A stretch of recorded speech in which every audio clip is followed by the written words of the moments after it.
Hi, my name is Teresa and welcome to my channel.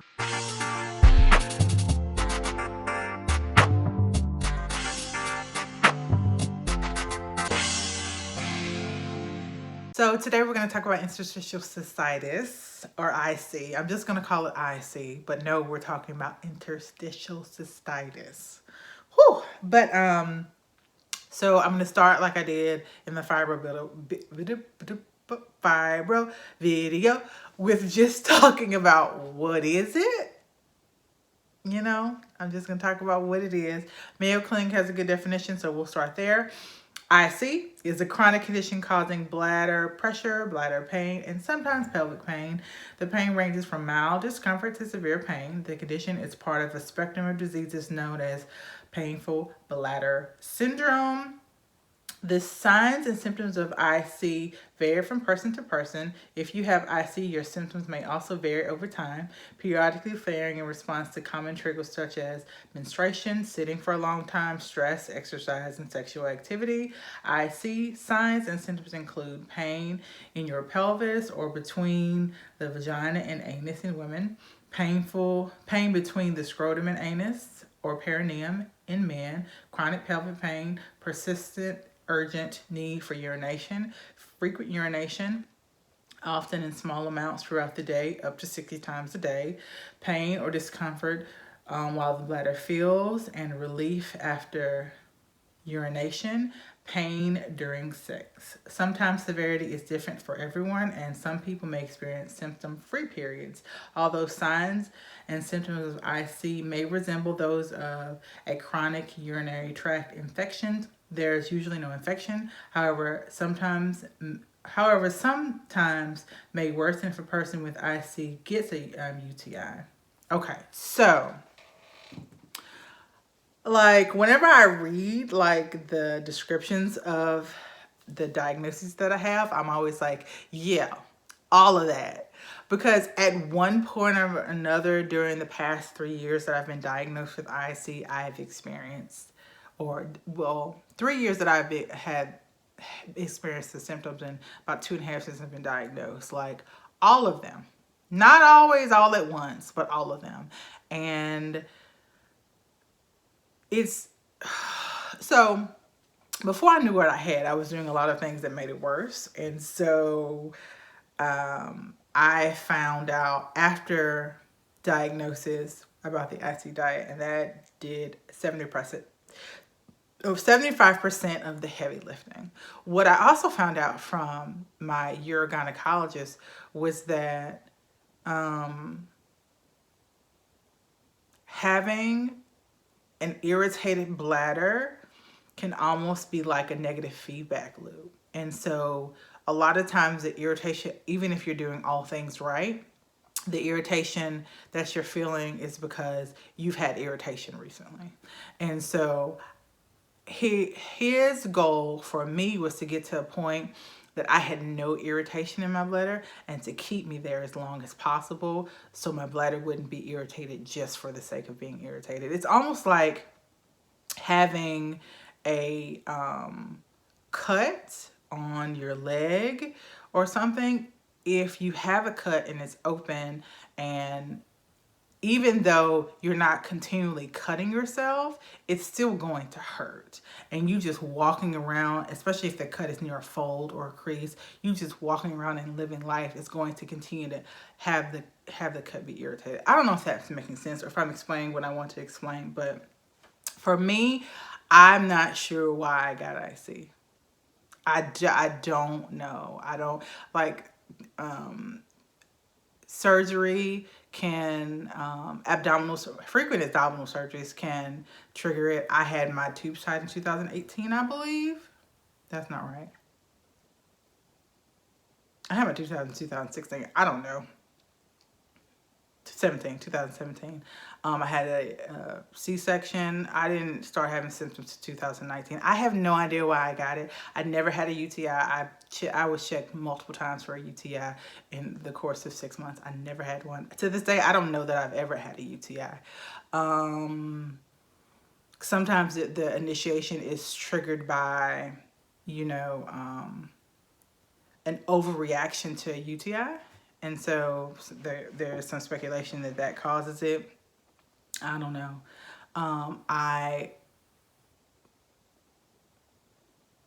Sometimes it's linked to autoimmune diseases. Right now, fibromyalgia is not considered autoimmune. That may change. There are some school of thought that it may be linked to autoimmunity. But mainly because about a third of people who have fibromyalgia are also diagnosed with some sort of autoimmune disease later down the line. I don't have any other autoimmune disease. I was checked for it by my rheumatologist. I'm going to be seeing another rheumatologist this year. They'll probably double check as well. That's just standard. You have to rule out all other things before you're diagnosed with fibro. And I didn't start having I will admit that I did have some fibro symptoms before 2020 when it was really bad for me. But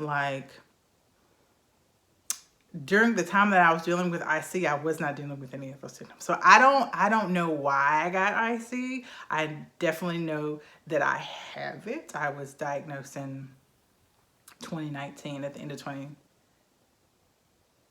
Was it 2018? I get, y'all have to forgive me. The years run together. I know for sure it might have been 2019. Yeah, that sounds about right. The end of 2019, September, October-ish, I was diagnosed. And then the beginning of 21. Yeah, for fibromyalgia. Yeah, so for me, it started with I was running around the lakes. And I couldn't finish before I really had to go to the bathroom. Like running would really make me have to go to the bathroom so fast. And I did everything I could. Not drinking, which is so bad. Don't do this, especially if you're gonna go run in the heat. But not drinking any water first thing in the morning, not drinking anything. Going to the bathroom before I left the house. Going to the bathroom before I went on the run. And I couldn't, I was doing probably about 5K. I just couldn't finish it. I couldn't finish it. And so I quit. I started going to shorter tracks so I could stop and go to the bathroom, or around the neighborhood so I could stop and go to the bathroom. But it got to the point where walking fast would make me have to go to the bathroom. I was getting up 5 and 6 times a night, going to the bathroom every 10-15 minutes. It's ridiculous. When they say as much as 60 times a day, I had to stop. It was probably a little while before I finally broke down and went to the doctor. But I had to stop and think about how much did I used to go to the bathroom? I don't remember having to go. I always felt like I had to go even when I went. And so I was always in the bathroom, even if there was, after a while, you're not really going. There's nothing left. All the fluids are leaving your body. And I finally went to the doctor. And of course, the first thing they think is UTI. That's what I thought. UTI it was a few weeks. And so my GP was kind of skeptical. She was like, a UTI for this long and nothing showing up? Because sometimes you have a UTI and by the time you go to the doctor, you've done enough to clear some of it from your urinary tract. I was tested for all different random strains of bacteria and stuff by the urologist that I went to. And then I finally ended up being referred to a urogynecologist by my gynecologist who has IC. And so normally it takes about 4 years for people with IC to actually be diagnosed. It took me about 4 months, and I'm so thankful. I just happened to have a doctor who had IC. I'm pretty sure she's not thankful that she has IC. But I was, in that she knew exactly what I was dealing with.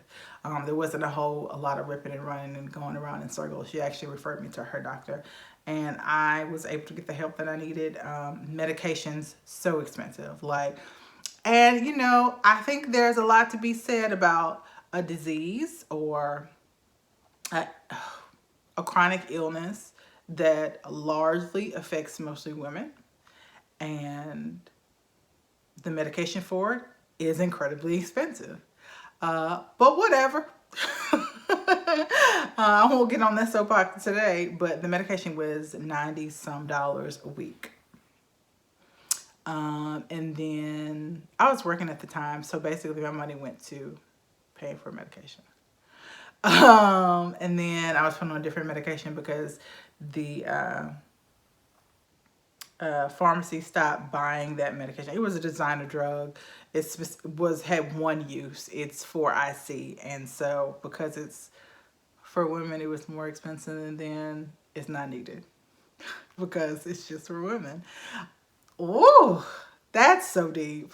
But anyway, there was another one that was not as good, but I was far along in my recovery that it was just as effective. Had I started out with the medication that I ended up on, it probably would have taken me longer to get to a good place. And I feel bad for women who, and there are some men who go through this as well, who are getting second tier medication because that's the only thing that pharmacies will buy. Our healthcare system sucks so bad. But yeah, so that medication was half the cost, still really expensive, $45. I would get a 2-week supply because I was used to paying $90, so I would get a 2-week supply. Couldn't pay $180 for a month supply though. Just was too rich for my blood, let me tell you. But yeah, couldn't pay the $90 a week, but we made it work. After I did that, I also, there's a special diet, it's called the IC diet. And so there's a very strict list of foods that you can eat on the IC diet. Only eat these foods. And that was the initial way of IC eating.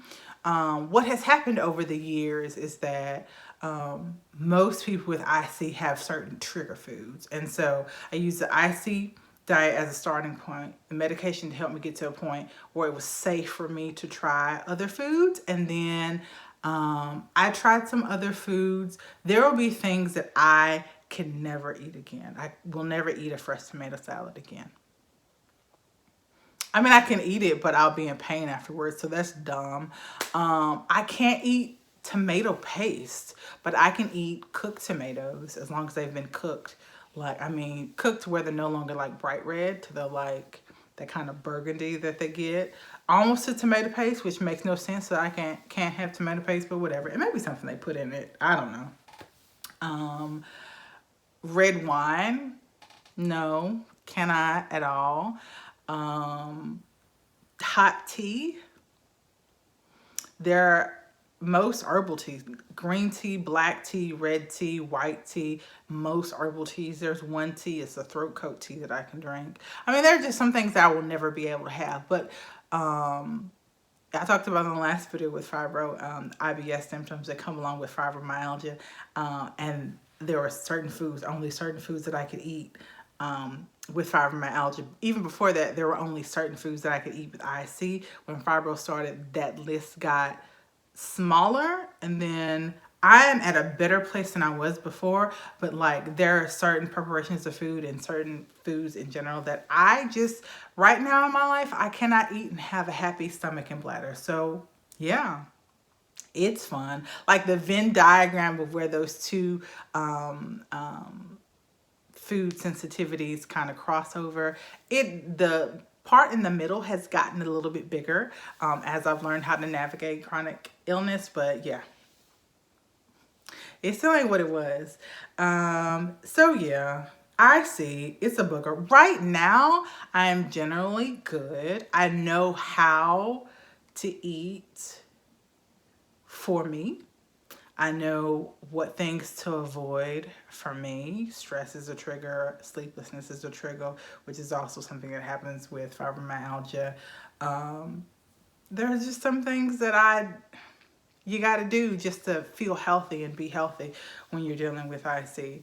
But yeah, that's all I wanted to talk about today. IC, what it is, how I'm dealing with it. Stay tuned. I want to talk more about diet in another video, what I'm doing, what I'm not doing. But as for now, Thank you so much for watching, and I'll see you next time.